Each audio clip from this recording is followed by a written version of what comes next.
Efesios 4, para que uno sea de verdad un discípulo de Cristo, tiene que estar sometido a Cristo en primer lugar y a su nueva forma de ver las cosas. Dice el versículo 17, os ruego, esto pues digo y requiero en el Señor, que ya no andéis como los otros gentiles, que andan en la vanidad de su mente. Ese es el punto.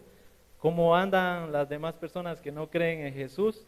En la vanidad de su mente. Y el versículo 22 dice, el 23 dice, renovaos en el espíritu de vuestra mente. Y eso es muy importante porque no existe en realidad para un cristiano una transformación, sino una renovación. Uno es salvo cuando cree en Cristo, cuando uno lo acepta en su corazón como su Salvador y cree que Jesús resucitó de los muertos. No solo lo cree en su corazón, lo declara con su boca, dice la palabra de Dios. Uno ya es salvo, pero esa salvación en realidad no crea en nosotros una renovación de nuestra mente. Por eso usted dice, se creyó en Dios, aceptó a Cristo, se bautizó y miren, igual habla, igual se expresa, igual anda todo enojado siempre. No hay una transformación, porque no existe una transformación, sino realmente lo que existe es una renovación de nuestra mente. Y eso es en lo que uno debería decirle al Señor o pedírselo: Señor, renueva mi mente, cambia mi manera de pensar. Y si nosotros vamos al libro de les digo, Números 14:24, dice, le voy a leer aquí cuentan la historia acá, dice, pero a mi siervo Caleb, por cuanto hubo en él otro espíritu, y decidió ir en pos de mí, yo le meteré en la tierra donde entró, y su descendencia la tendrá en posesión. Lo que quiere decir acá, que yo veo muy importante, es que hubo en el siervo Caleb y también en Josué, que eran 2 de los 10 espías, que ahorita les voy a contar la historia, dice, hubo en ellos otro espíritu. ¿Qué es lo que realmente hubo en ellos para poder tener ese cambio y que ellos fueron diferentes a los 10 espías? Pues Moisés va a entrar a la tierra prometida. Dios le dice, envía uno de cada tribu, van a explorar la tierra. Entonces viene y envía a Moisés a los 12, uno de cada tribu, y en ellos va Josué y va Caleb. Y los demás, que también dice su nombre, pero cuando ellos van, se dan cuenta de que esa tierra es una tierra hermosa. Esa tierra es agradable. Esa tierra fluye leche y miel, dice. Esa tierra, los racimos de uva eran grandísimos, tenían que agarrarlo entre 2. Era una tierra bendecida. Y vinieron ellos con aquella información, pues la tierra está calidad, mira que ahí fluye leche y miel, los árboles dan su fruto, hay agua, hay de todo, es una tierra maravillosa, la tierra prometida está calidad, pero, dicen los 10, pero ahí hay gigantes. Está difícil ir y conquistar esa tierra. Lo demás también, las ciudades están fortificadas, los ejércitos están establecidos. La verdad, no vamos a poder contra ellos, dijeron los 10. Se paró Caleb y dijo, no, es momento, porque si Dios está con nosotros, vamos a vencer. Dios no está con ellos, Dios está con nosotros, por lo tanto vamos a ganar. Así de esa forma, parafraseada, Y entonces el pueblo dice que quería apedrearlos a ellos 2.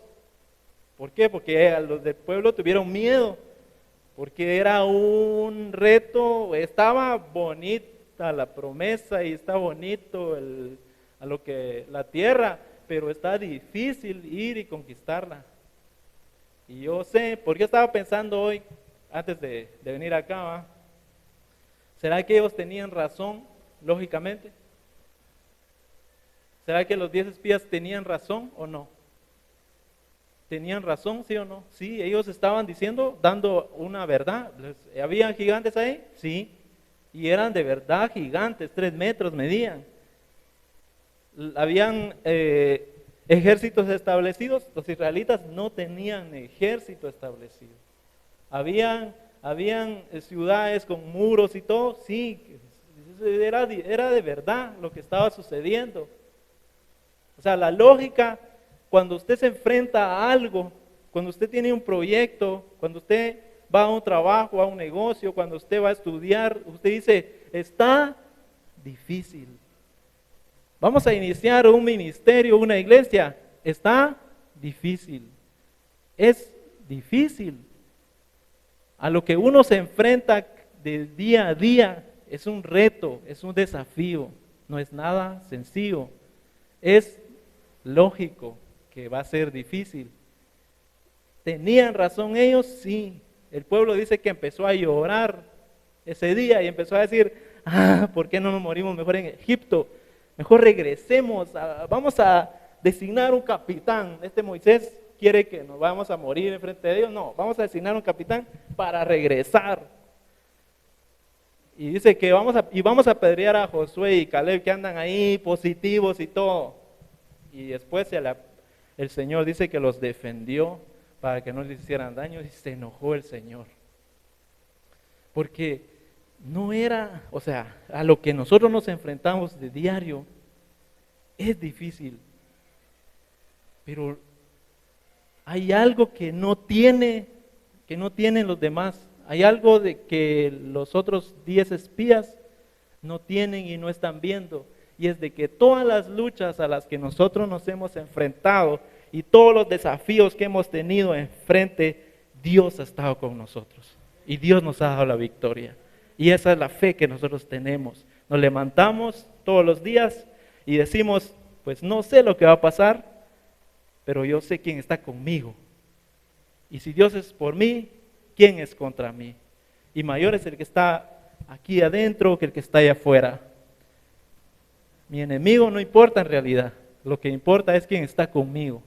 Y que Dios me va a ayudar, Dios me va a levantar, Dios me va a dar la sabiduría, la fuerza, Dios me va a dar el entendimiento para poder ganar, para poder ser victorioso. Los que aman a Dios, todas las cosas les ayudan a bien. Somos más que vencedores por medio de aquel que nos amó. ¿Puede dar un aplauso a la palabra de Dios?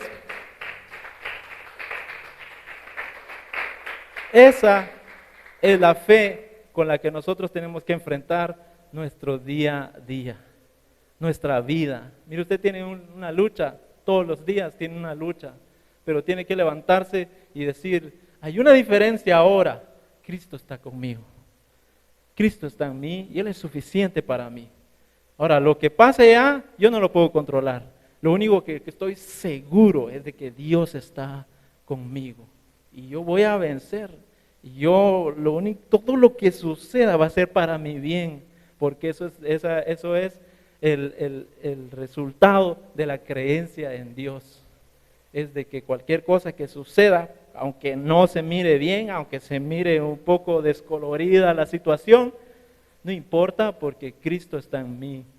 Y si Él está conmigo, todo lo puedo porque Él me fortalece. Y esa es la fe que debe de surgir cada día en nuestras vidas, para tener la actitud no de los espías, negativo. Mire, esa es la diferencia entre ellos, entre Josué y Caleb, y entre aquellos que simplemente miraban lo lógico de las cosas. Ellos, en cambio, Josué y Caleb miraban quién estaba con ellos. Que eso es lo que debe tener uno en su vida. Y eso es la bendición que Él nos da a diario. La bendición y la confianza en Dios. Es muy importante. Dice la palabra de Dios que la fe es la certeza de lo que se espera, la convicción de lo que no se ve. O sea, tengo que estar seguro de lo que voy a esperar, tengo que estar convencido también. Y dice también la palabra de Dios que el justo por la fe vivirá. ¿Por qué vive el justo? Vive por la fe. ¿Vive por qué? Por lo que espera. Vive por lo que sueña. Vive por el sueño que Dios le puso en su corazón. Por eso vive el justo. Y dice, sin fe Es imposible agradar a Dios. Y muchos dicen que creen en Dios, pero en realidad no tienen fe. Solo creen en la evidencia de lo que tienen, hablando de su dinero, de sus recursos y de su propio talento o de su propio entendimiento o de su propio conocimiento.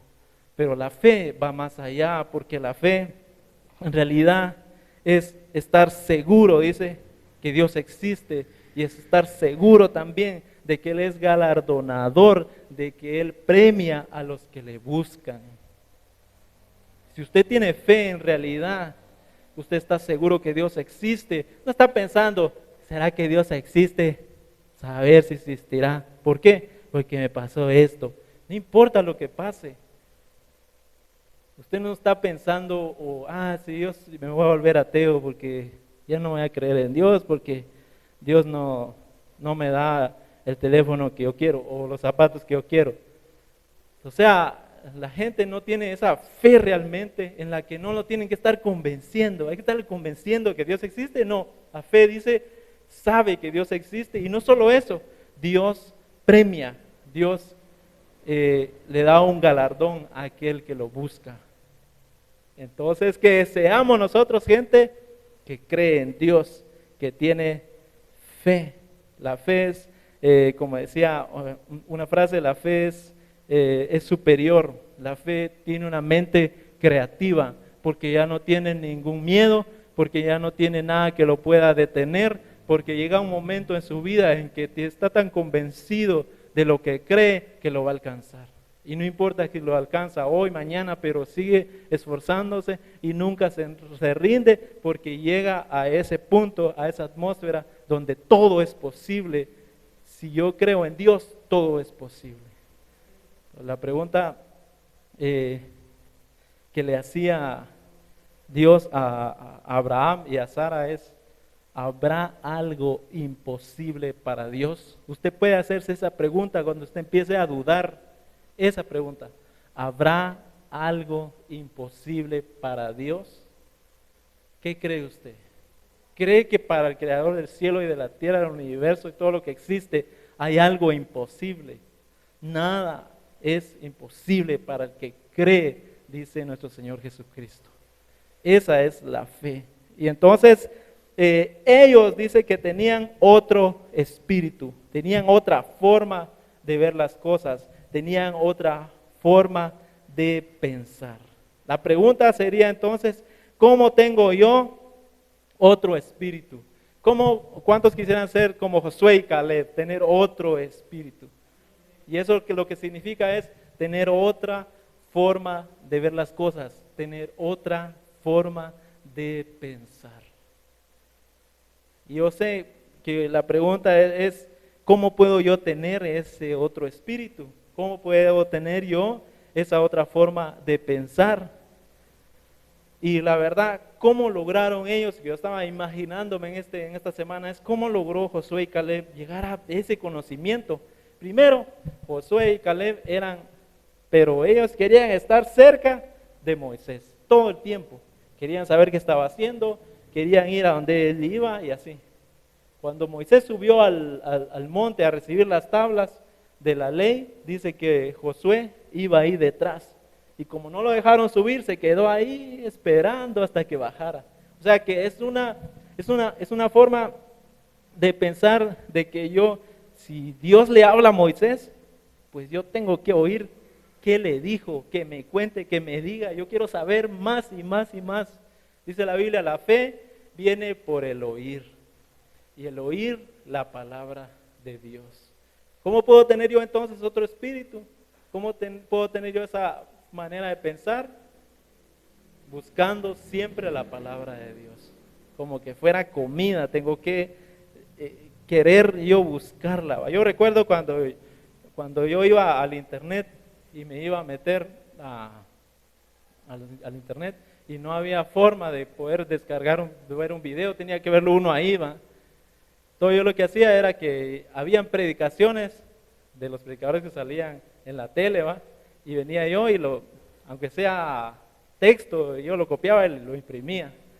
Después, yo me acuerdo que yo iba a los de internet a buscar prédicas y las descargaba en MP3 y las quemaba en un disco. Como antes no era de ponerlo USB y no había que... Primero los disquetes, no sé si quienes de aquí todavía supieron quiénes los disquetes. Ya pasamos de los 35. Los patojos ya no saben qué es un disquete, ¿verdad? No. Eran como 3 megas o 2 megas los que cabían ahí. Y ya después había que quemarlo en un disco, ¿va? Yo no quemaba música en disco, yo lo que quemaba era predicaciones. Venía, lo descargaba y para poder escucharlas. Pocas predicaciones tenía yo de mis predicadores favoritos y las escuchaba hasta tenerlas de memoria realmente, pero era un hambre de leer la palabra de Dios, era un hambre de escuchar, y eso es lo que yo pienso que tenían ellos. Ellos se acercaban a Moisés, querían escucharlo, querían saber cómo pensaba, cómo se movía, qué es lo que comía, todo, querían saber todo del siervo de Dios. Y ese es el punto, que uno se tiene que volver una persona que engasadamente, como decimos, busque la palabra de Dios, se llene cada día de la palabra de Dios, todos los días. Usted no puede, realmente yo digo, no puede uno estar en un nivel donde pueda escuchar la palabra de Dios una vez a la semana, 30 minutos, y después vivir su vida tranquilo hasta en 8 días volver a escuchar la palabra de Dios. No, uno tiene que buscar, como la comida tiene que ser eso. Es la única forma que yo pueda realmente empezar a renovar mi mente y a cambiar mi forma de pensar y a tener otro espíritu. Eso es muy importante. Lo mismo sucede, digamos, en el arte. Usted no puede, quiere aprender a tocar una guitarra, teclado, el instrumento que usted quiera, o aprender a cantar, no lo va a hacer de la noche a la mañana, sino que es algo que usted tiene que buscar su maestro o alguien que le enseñe. ¿Va? Es la única forma de que uno pueda renovar su mente en todas las áreas. Digamos, usted es una persona emocionalmente que se enoja fácilmente o se la pasa triste todo el tiempo o un montón de sentimientos negativos. ¿Qué es lo que tiene que hacer usted? Buscar de ese tema. Tiene que educarse, educar sus emociones. Si usted es una persona que es padre o madre, yo digo, ¿cómo es posible que la tarea más importante que hay en la vida para mí, que es ser papá o mamá, nadie lee ni siquiera un libro o no hay una clase que se reciba? ¿Va? Imagínense que fuera obligatorio ir a los que son papás o mamás, tienen que ir a estudiar un año, o ir a recibir clases, ¿va? Porque tienen que estudiar para poder realmente saber qué le van a enseñar a sus hijos. No, a lo ruso, como decimos. Sí, la verdad, como yo decía la otra vez, mi mamá me decía que cuando ella estudió en primero primaria, dice que había una pizarra que les daban y en esa pizarra escribían la lección y ya terminó el día, la borraban, ¿verdad, madre? La tenían que borrar. Imagínense lo difícil que era, no había ni cuadernos ahí para escribir. O sea, era difícil. Yo no puedo exigirle a mi mamá, madre, usted debió de enseñarme psicología cuando era niño. No, mi mamá hizo lo mejor que pudo para poder educarme. Mi papá también hicieron lo mejor que pudieron, a como ellos lo entendían, a como ellos sabían, para educarme, para darme todo el amor que me dieron. Y yo lo agradezco. Ahora yo digo, un papá, una mamá de donde ya existe YouTube, donde ya existe la información, ¿por qué no lo buscan? ¿Por qué no se educan? ¿Por qué no tratan de ser mejores en esa área tan importante como ser papá, como ser mamá, para darle la atención y la mejor educación a su hijo, no importa qué edad tenga, porque ahí hay para diferentes áreas? ¿Por qué digo yo? Eso va a hacer cambiar su mente. Eso lo va a hacer a usted mejor. Y eso va a provocar en usted que sea un mejor papá, una mejor mamá. Por eso, toda la información está, pero uno no quiere ni siquiera pasar unos 20 o 30 minutos o 5 minutos al día queriéndola buscar. Y nos la pasamos viendo cosas de risa, ¿va? De risa o de chistes o de cualquier cosa, pero no de la tarea que Dios nos dio. Por eso digo yo, una persona que se enfoca y que quiere algo en la vida, tiene que prepararse día, más y más para ser siempre mejor cada día. Es muy importante. Le digo esto porque es la forma de que uno puede renovar su mente día con día. Y ya para terminar, Mateo 14, 22.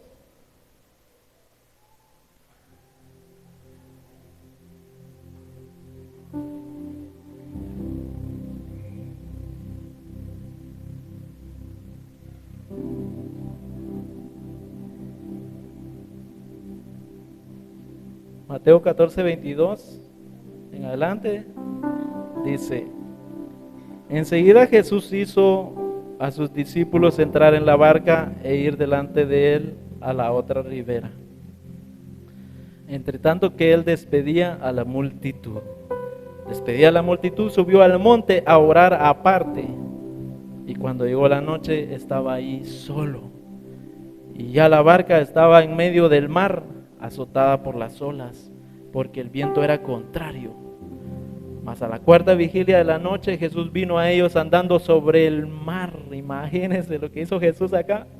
Versículo 26, y los discípulos viendo andar sobre el mar se turbaron diciendo: ¡un fantasma! Y dieron voces de miedo. Y enseguida Jesús les habló diciendo: tened ánimo, yo soy, no temáis. Versículo 28 dice: entonces le respondió Pedro y dijo: Señor, si eres tú, manda que yo vaya a ti sobre las aguas. Y él le dijo: ven. Y descendiendo Pedro de la barca, andaba sobre las aguas para ir a Jesús, pero al ver el fuerte viento tuvo miedo, y comenzando a hundirse dio voces diciendo: Señor, sálvame. Y al momento Jesús, extendiendo la mano, asió de él y le dijo: hombre de poca fe, ¿por qué dudaste? Y cuando ellos subieron en la barca, se calmó el viento. Entonces los que estaban en la barca vinieron y le adoraron diciendo: verdaderamente eres Hijo de Dios.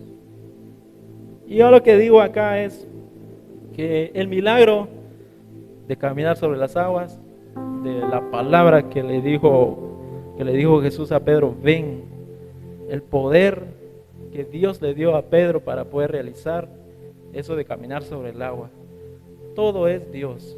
Pero mi pregunta es: ¿qué es lo que provocó que Pedro pudiera saltar y dar unos pasitos en el agua y poder experimentar algo que solo él pudo experimentar como ser humano? ¿Qué es lo que provocó? ¿Quién lo provocó? Y la respuesta es que el que provocó eso fue Pedro. Cuando le preguntó: si eres tú, invítame también a ir. Él provocó también eso para poder caminar. Eso es la fe. Y la fe tiene que provocar también que el Señor nos invite a caminar. ¿Qué es lo que usted ha hecho en su vida para provocar a Dios? En el sentido de decir: yo hoy voy a ser un hombre de fe, una mujer de fe, y le voy a decir al Señor: Señor, si tú lo puedes hacer, invítame también a mí. Si tú puedes caminar en el agua, ¿puedo caminar yo también? Que uno pueda provocar también hacer esos milagros en su vida. Que uno pueda decir: yo puedo, yo creo. Que uno pueda llegar a imaginar realmente, y que uno pueda llegar a creer en su mente todo lo que Dios puede hacer con una persona que le cree. ¿Qué límites hay? Porque esta es una señal que hizo Jesucristo acá. Es como decir: no hay límites para el que me cree. Para el que cree en mí, dice Jesús, no tiene límites. Yo no tengo límites, dice el Señor. Pero tú no lo has creído, tú no lo podés imaginar. Tu mente no ha sido renovada para poder creerlo. Y hoy puede ser el día en que uno pueda decir: voy a creerle a Dios con todo mi corazón. No hay nada imposible para el que le cree a Dios. y que uno empiece a provocar eso, de que el Señor nos invite, porque lo que podemos no lo vamos a hacer nosotros solo porque queremos, lo hacemos porque creemos que Dios nos llamó a hacerlo, y lo hacemos porque sabemos que Dios nos va a respaldar cada paso en el agua que demos. Eso es lo que realmente quiero transmitir. Y lo que dice acá, la verdad, hay muchos niveles de fe, y lo primero que hay que comprender de los niveles de fe es de que Dios nos ama en cualquier nivel en el que estemos. ¿Por qué? Porque Dios también amó a los otros 11 apóstoles o discípulos que estaban ahí, que no se iban a tirar al agua, pues. Dios los amaba, pero a Pedro lo tenía en otro nivel. Pues digo yo, digamos, si aquí tenemos a Juan y aquí tenemos a Pedro, y Juan cree en Dios como Pedro cree en Dios. Juan cree que Dios, toda la teología de Dios, y Pedro también. ¿Cuál es la diferencia entonces del por qué uno se tira al agua y otro no? La diferencia no es el Espíritu Santo en el que él cree, en el que cree Juan o en el que cree Pedro. La diferencia es el Espíritu que está en ellos. La diferencia es el Espíritu, la forma de pensar que no tiene Juan y que sí tiene Pedro. Muchos dicen, ¿por qué Dios lo bendice a él y a mí no? Porque muchas veces usted no tiene lo que el otro no tiene, la fe que el otro tiene. Porque el otro sí se atreve a caminar y lo invita al Señor para que lo deje caminar, y el otro no lo hace. ¿Por qué no lo hace? Porque su mente no está renovada y porque no tiene otro espíritu, tiene un espíritu diferente. Por eso hoy vamos a decir, podemos decir, no es que Dios no quiera bendecirme, es que yo no lo he creído realmente. No es que yo no pueda o no tenga la capacidad, es de que yo no le he creído a Dios. Esa es la diferencia. La diferencia no es Dios, la diferencia es la persona que no le cree con todo su corazón. Y hoy puede ser ese día. Hoy puede ser ese día que nosotros podemos decir, yo quiero ser Josué y Caleb. Yo quiero ser ese hombre o esa mujer que el Señor está buscando, llena de fe, lleno de fe. Vamos a hacer una oración. Dice Filipenses 4:8, por lo demás, hermanos, todo lo que es verdadero, todo lo honesto, todo lo justo, todo lo puro, todo lo amable, todo lo que es de buen nombre, si hay virtud alguna, si hay algo digno de alabanza, en esto pensar. Padre Celestial, en el nombre de Jesús, queremos sellar esta palabra orando, Señor. Primero adorándote, Señor, adorándote porque te conocemos cada día más, tu grandiosidad, tu poder, Señor. Sabemos, Señor, que tú quieres que nosotros avancemos y tú nos vas a dar la victoria y que crezcamos en la fe en ti cada día, Señor. Te pedimos que tú puedas renovar nuestra mente, que nos des ese hambre, esa sed de tu palabra, Señor, y que renueves cada día nuestra mente, cada día nuestra manera de pensar, que nuestra fe en ti crezca cada día más, Señor, para entender que no hay límites si tú estás con nosotros. Hoy queremos provocar en ti, diciéndote lo mucho que creemos en ti, Señor. Gracias te damos por estar en nuestras vidas, porque nos has cuidado, porque nos has bendecido, porque siempre nos has ayudado en cada cosa que hemos hecho, Padre Santo, en cada proyecto que nos has dado. Señor, gracias, porque sabemos que tú nos llevas de victoria en Cristo Jesús. Y te damos gracias, venimos a honrarte en esta preciosa hora del día, Señor. Bendito sea tu nombre. Te adoramos, te bendecimos. Levante su mano donde está ahorita y diga al Señor, bendito sea tu nombre. Repita esa oración, bendiga el nombre del Señor. Adórele por un momento, levante su mano. No tenga miedo de levantar su mano, levántela y en su corazón bendiga a Dios.